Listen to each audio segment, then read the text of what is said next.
Hello, everyone, and welcome to And There You Go, a podcast about life. Whether you're hanging from a cliff by one hand or laughing your ass off, we'll cover it all. And now your co-hosts, Addie and Chad. What a beautiful day out today. It is. It's picture-perfect skies, blue skies with some white puffy clouds. It's a decent temperature, a little on the humid side, but for the 3rd of July, it's pretty darn nice. Not bad at all. How are you doing today? I'm doing well. Good. Yes. I'm just happy. Well, that's huge. Yeah. That's fantastic. Go ahead. Ask me how I'm doing. How are you doing, I am Chad? doing beautiful.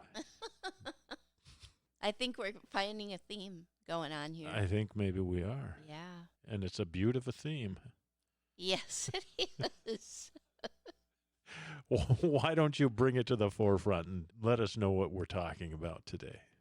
Well, on Facebook, once again, I come across this ad or something talking about the golden ratio.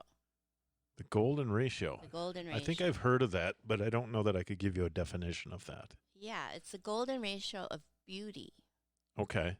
outwardly in people. And it's a scientific analysis. The Egyptians came up with it. Okay. And so it's very mathematical, and they'll measure between your eyes or from your eyes to the top of your forehead, or so they're getting these mathematical equations to figure out what percentage is beautiful, or it's So getting I know what you're talking about. I think I've heard something about this. Yeah. It's just kind of taking the ratios of the distances and the placements and just kind of the structure of the face and what is optimally the most beautiful.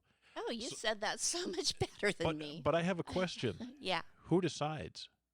Well, the Egyptians.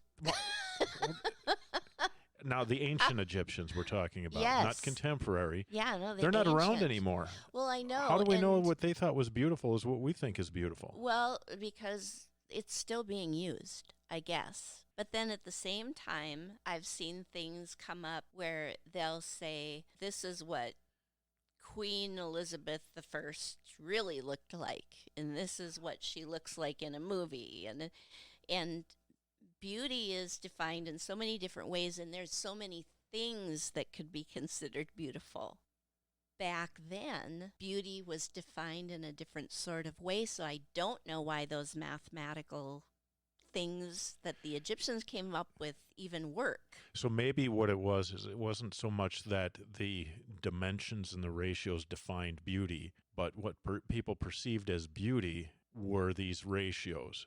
That thinking of it in reverse, that if I think something is beautiful and then I go measure it, then that measure becomes the standard of beauty, rather than that there's just some universal equation to beauty.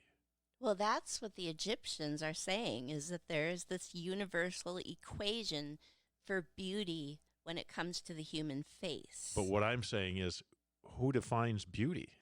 The Egyptians. Well, I'm kidding. no. I'm kidding. They You're asking, really, is beauty subjective or objective? Yes, and I don't know that I'm asking so much as I'm saying.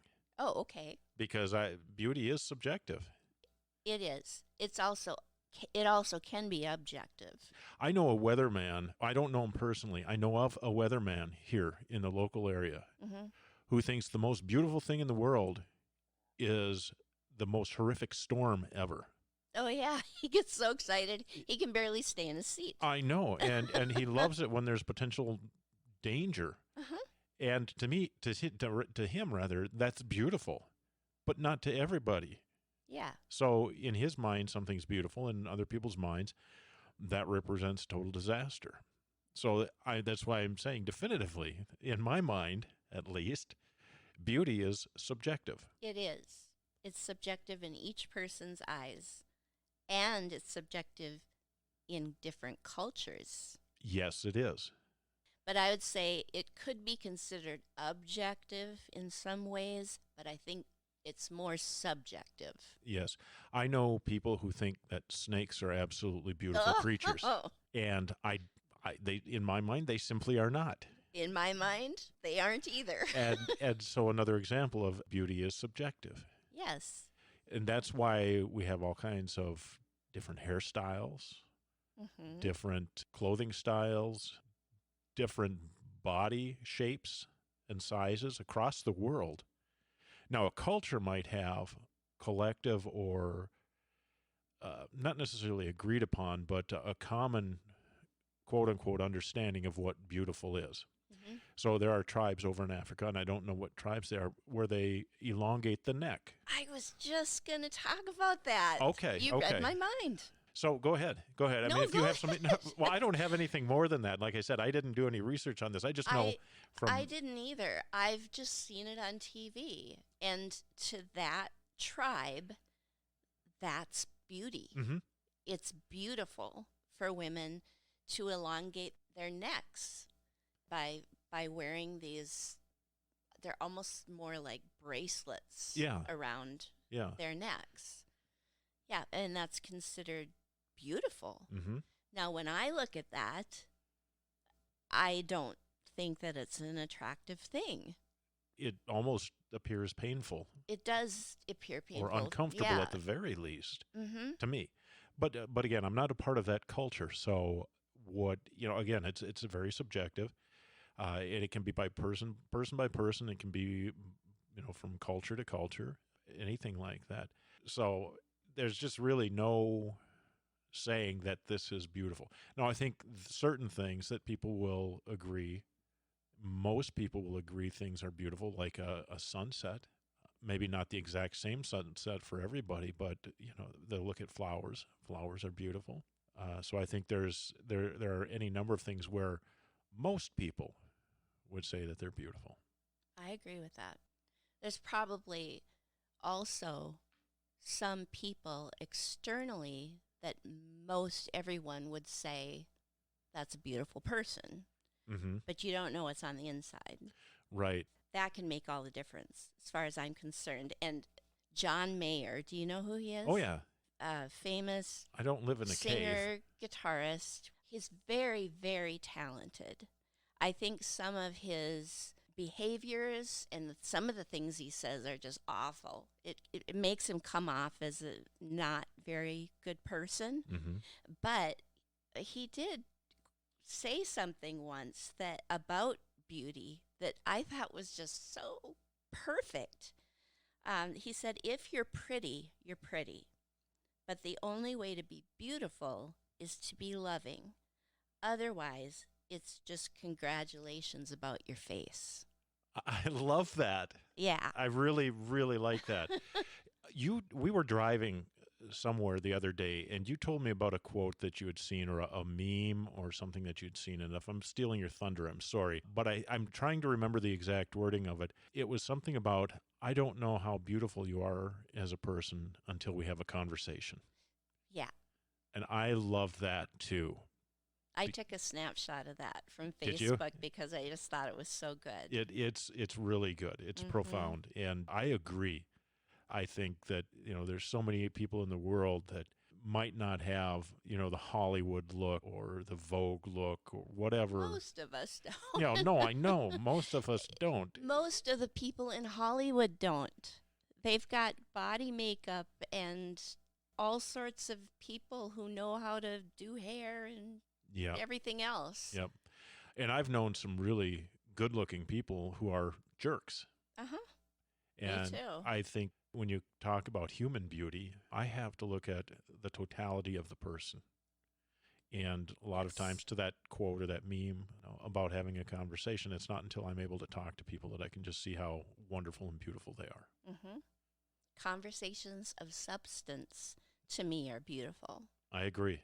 Neither one of us are surface people who like to make small talk. Oh, no. That's miserable for us. It is. So when I connect with someone like I connect with you in a conversation, it's beautiful to me. And I always learn something important too. So there's also a power in making somebody feel beautiful. And I've got a story behind this. It was quite some time ago. My son was just a little boy, and we were at the grocery store. He was maybe 4 at the time. And we were finished. We went up to the cashier, and she looked really sad. She looked defeated, Mm-hmm. kind of just not feeling good about something. And Isaac stood up on this rail and pulled himself up so that he could look at her pretty much eye to eye. Mm-hmm. And he's 4 years old, and all he says to her is, "You're beautiful." And he meant it. He meant it with every fiber of his being. He saw beauty in her. He felt it. She needed to hear that. She almost cried. Really? She did. I just think that she was at a point in her life that was really rough. She wasn't like a traditionally beautiful person, Mm-hmm. but he could see the beauty beyond the exterior, Mm-hmm. even though he hadn't even talked to her. That was the first thing that he said to her. Never heard him ever do that again. And I didn't prompt him at all to say anything to her. He just did it. And just imagine what that did for her. Well, for a 4-year-old to say that means the 4-year-old meant it. Yeah, because kids usually say what's on their mind Yeah. and So, don't have the filters. so it was powerful. That's very powerful. I think ways that you can make people feel beautiful, and it's not just beautiful, but make them feel like they are seen.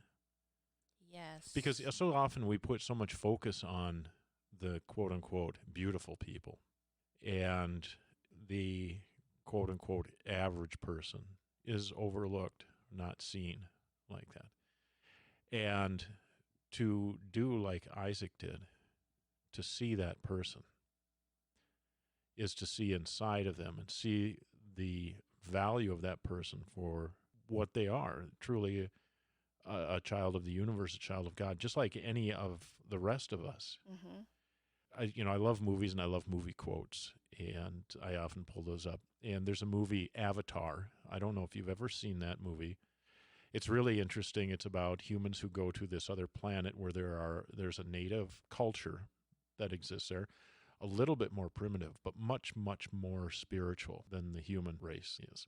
And the way that they greet each other is not with a handshake or, "Hey, how you doing?" They look into each other's eyes and they simply say, "I see you." I love that. Yeah. And, if you can do that to somebody else, how beautiful does that make them feel? Mm-hmm. That they're seen as a human being. I remember working in recovery centers, and oftentimes it was the younger population, the teens, that really struggled with feeling like they were accepted in any way, shape, or form. Those that struggled had issues with parents. And the way I could connect with them was to see them and meet them where they were at and really demonstrate an acceptance of them as they were, to basically look at them in the eye and say, "I see you." Mm-hmm. And to have somebody do that, sometimes maybe for the first time in years, was an incredibly powerful thing. And I could see a change in their personality, a change in their demeanor, their attitude, their outlook on life sometimes. Well, I have a friend who owns a boutique, Mm-hmm. and she started doing nice T-shirts too, and she looked for specific sayings that were very meaningful, Mm-hmm. and that was the first shirt that she made, is "I see you." Nice. And as she was wearing it for the first time, she went out back of her boutique. There's the alley, Mm-hmm. and there was a man sleeping on top of a dumpster. And he kind of half got up and looked at her and saw her shirt and thanked her. He said, "I see your shirt. Thank you." Wow. Yeah. And so many times we walk past people like that. Mm-hmm. I can only imagine somebody who's been living on the streets, sleeping on dumpsters, eating out of dumpsters, how, and I don't want to put words into their mouths, but how ugly I might feel. Ugly in the sense of a human being if I were like that.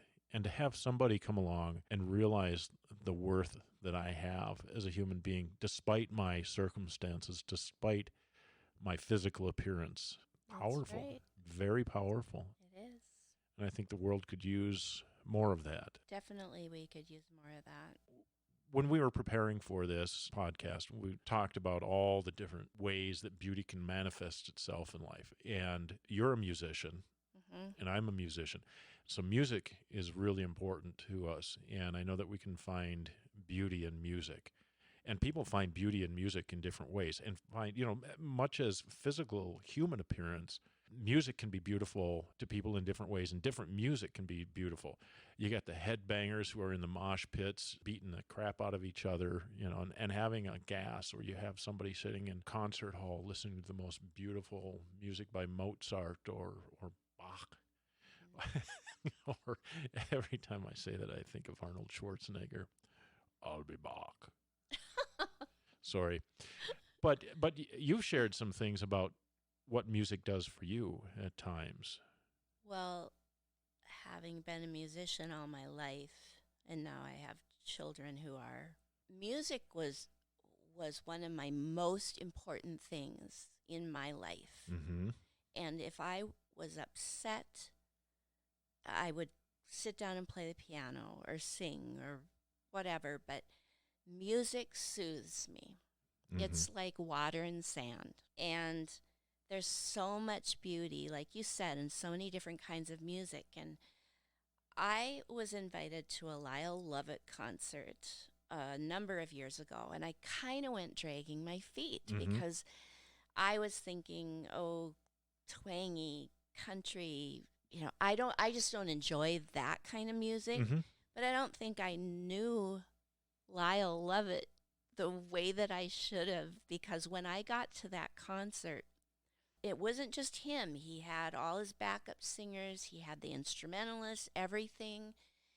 And one song started with the most beautiful piano intro that tears were rolling down my face and I could not speak. It moved you that much. It moved me that much. Yeah. And a friend beside me kept saying, which kind of ruined it for me, kept saying, "Are you okay? Are you okay?" I couldn't even say, "Yes, I'm okay." I could not say anything. I was just so full of emotion because the music was incredible. Mm-hmm. And I went to the Phantom of the Opera. I've been there several times, but the first time that I went, the lead female hit a note that was so pure that I started to cry. One single note. One note. Now, not everybody can understand that, but I hear music in a different way maybe than some people do. I don't know. Or it resonates with you literally in a different way, emotionally, psychologically. It does. Sometimes you can even feel it, the music, the vibrations. And so it can have an effect on you like that as well. Right. And I think to your point, maybe not everybody hears it that way. And so, it comes back to that subjectivity of beauty. Mm-hmm. But for you, it was incredibly powerful, incredibly beautiful. Yeah. A single note. And that is really intriguing to me. I don't know that I've ever had that happen. I've had music move me. That happened to me with a piece of art one time. Really? Yes. I think I was in the Hawaiian Islands, and they have a lot of art there, a lot of galleries, and there was this piece of art. I can't even explain it exactly, but it was almost like a Rubik's Cube. So more of a sculpture rather than a painting type? Yeah, it was glass Okay. or crystal, and it would be on one point on a bottom crystal thing, and it moved around and around. I can't explain it well enough to make anybody understand it, but when the person in the art gallery did that to show me, Mm-hmm. I cried. It was that beautiful. Wow.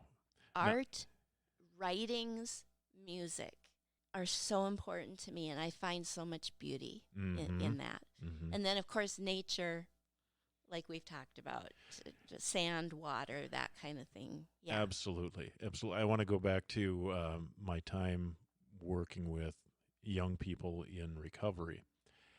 And one of the big kind of foundational elements of recovery in a lot of cases is a turn towards spirituality. And spirituality can be all kinds of different things to all kinds of different people. And people find beauty in their faith and in their religion and in spirituality. Now, spirituality is different than religion, and I'm not going to go into that right now. But because spirituality was a big part of that, and the notion of having a higher power in recovery, it was something that for young kids especially, they struggled with understanding. Well, how do I find a higher power? How do I become spiritual?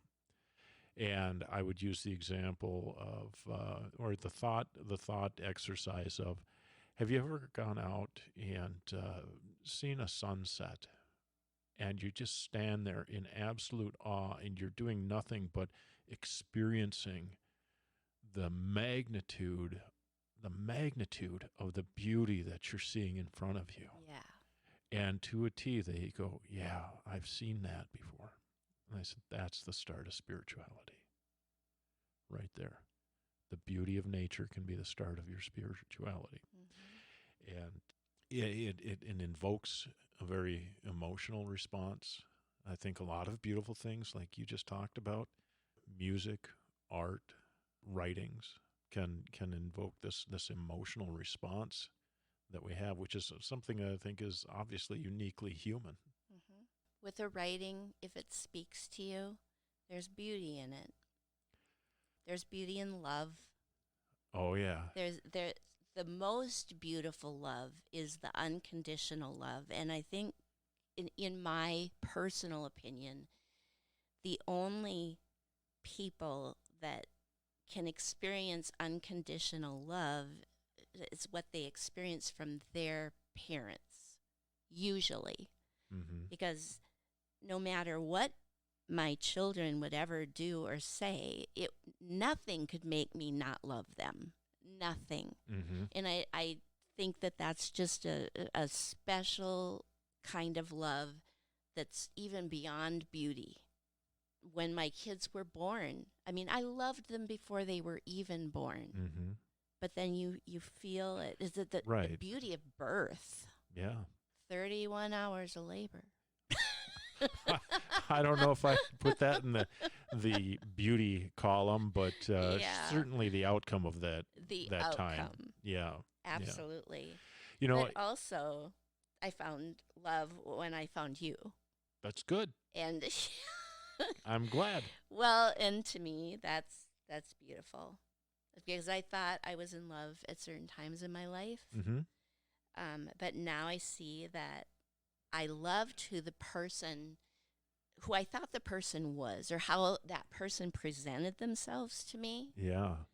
That's not even love, let alone beautiful love. But the love that I have for you, so that I know you outside, you're a beautiful person, but inside, Mm-hmm. you're even more beautiful. And I think that's exactly the same for me with you. Well, it started right at the get-go, and we've talked a little bit before about how we met, and it was the dialogue that we had, first by text and then in person. And as we got to know each other, it kept getting deeper and deeper, and I could just see this absolutely beautiful soul in you. I can look you in the eye and say, I see you. And it reverberates through my whole body, this beauty, this connection, this beautiful, wonderful connection that we have. And it's amazing. And who knows, maybe a lot of people have it. I hope so. I hope they do. I really do. If you don't look for it, it's there with somebody. Yeah, I think as you were talking about unconditional love, I thought about somebody like firefighters, first responders, or even just good Samaritans who step into situations to save somebody at the risk of their own life. And that's a form of love. And I was going to say that's kind of unconditional love, but that's not unconditional love. It's selfless love for somebody else. And you don't see it as love, but it's this profound sense that that human has so much value that you're willing to risk your life for them. It was just a thought that flipped through my head as you were talking about unconditional love, and I just wanted to raise that up and really think about that.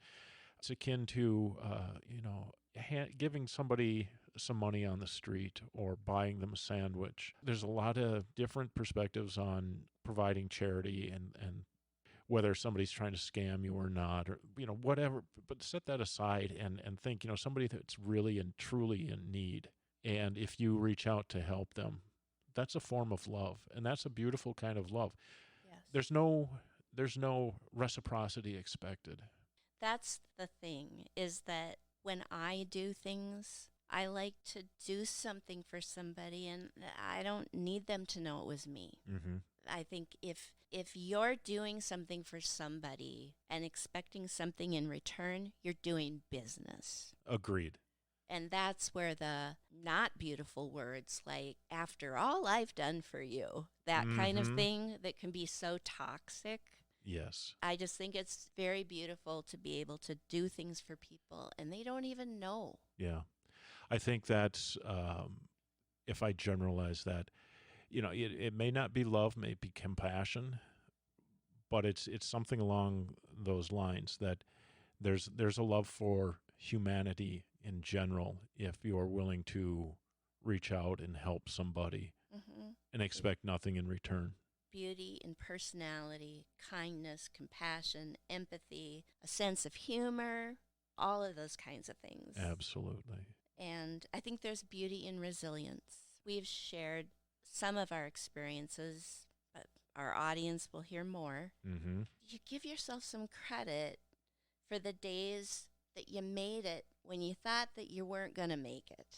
That's beautiful. That's resilience, and it's beautiful resilience. Mm-hmm. There are lots of moments where you don't think you're going to survive, then you do. And to watch somebody go from depressed, sad, disheartened to happy and full of hope and all those kinds of things. There's a beauty in watching that. Mm-hmm. We do that our whole lives, just like the roller coaster ride. Oh, yeah. That's what life is. Yeah. There's beauty in seeing someone come alive. Yeah. Come into their own, whatever that looks like, wherever they started from. And you and I have both seen people, and we have been people who have been in some very dark places at some very deep depths. And I've seen so many of them in the recovery work that I've done. And we've seen people in our own lives where they find some way to grow and to become something so much more than what they were. And there's so much beauty in that, in being able to come back from whatever may be and then your affliction. Yeah, your affliction. I'm sorry, I didn't. No, mean that's to okay. Interrupt, Go for it. It gave me another thought that when you are resilient, when you've been through all of that, and there's the beauty in pulling yourself out of it, but there's also beauty in speaking your truth. And we both are finally doing that. We are. And I think there's beauty in nothing sometimes. I found that in my life, I've shed a lot of things. The material aspects of my life, the bailing on the corporate world, so to speak, to the extent that I've done that, to really pull back and focus on my spiritual self and really simplify my wants and needs and my perspective on my own life and my perspective on the world has been a really beautiful thing for me. This calm, this sense of peace that I have. I've never felt anything so beautiful as to not have the anxiety that I had before, the noise, sure. the chaos. And to make that transition and to find this beautiful place of general peace and calm. I found some of that by speaking my truth. And when I got confident enough to speak my truth, I also got confident enough to let people know that my truth is important. Nobody's going to edit me anymore. Don't rewrite my story for me, because I'm going to speak my truth. And it's beautiful when people will accept that message from you, that when they accept you as you and they accept your message as well. Yeah. Again, I have a quote to end this beautiful podcast. It's a quote by Elizabeth Gilbert. You were given life. It is your duty and also your entitlement as a human being to find something beautiful within life, no matter how slight. And there you go.